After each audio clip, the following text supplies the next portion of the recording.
I sense this is going to be a bigger issue than it is today. Badgerys Creek Airport.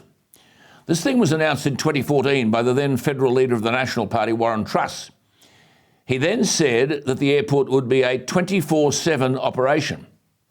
At the time, many questions were raised. The New South Wales Premier, Barry O'Farrell, was opposed, the then New South Wales Premier. He was opposed. Badgerys Creek is 46 kilometres from Sydney. It's never been explained how you get 500,000 litres of fuel a day to Badgerys Creek. There is no pipeline to Badgerys Creek or Wilton. Are there going to be dozens of tankers every hour moving petrol from the refineries on the coast? I remember the argument at the time that the site was too small and international jets could only land but not take off. Tony Abbott, when he was Prime Minister, made the very sensible point that infrastructure should be built before the airport.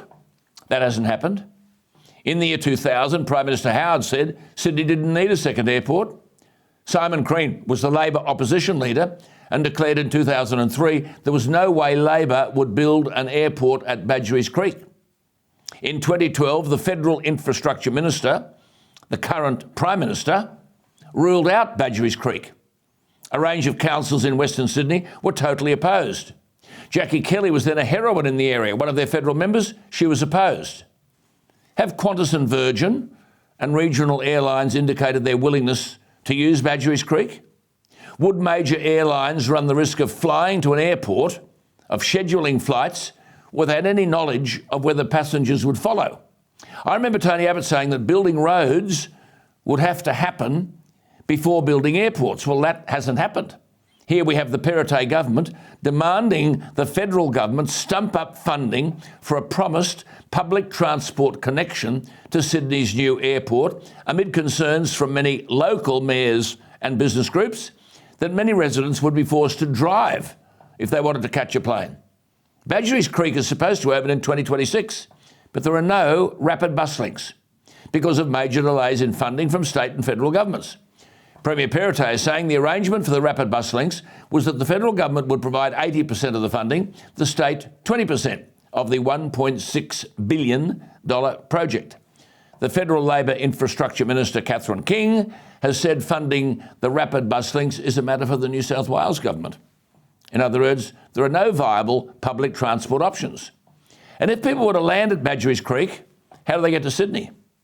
The local member, Ed Husick, has been silent on all of this. He's now the Federal Minister for Industry and Science. I remember interviewing him in 2014.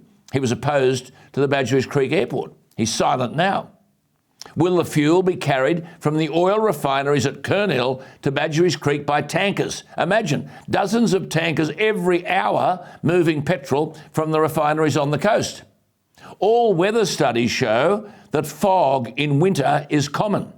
I remember in 2017 receiving a letter, and I dug it up today, from an informed listener which said, quote, now that the federal government has decided to finance the construction of the second airport at Badgerys Creek, they might want to buy a giant fog vacuum machine, as the site is located bang smack in the middle of a dense winter fog basin that often doesn't lift until mid-morning, unquote.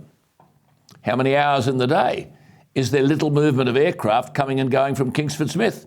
Way back, people, including the Prime Minister Howard, argued that we should lift the curfew at Kingsford Smith rather than build Badgerys Creek. Are we building a white elephant? Ask the great Australian industrialist Lindsay Fox, who paid millions of dollars for Department of Defence land at Avalon, northeast of Geelong, 53 kilometres from Melbourne. Lindsay Fox couldn't make Avalon pay. It's a dud. May Badgerys Creek follow Avalon.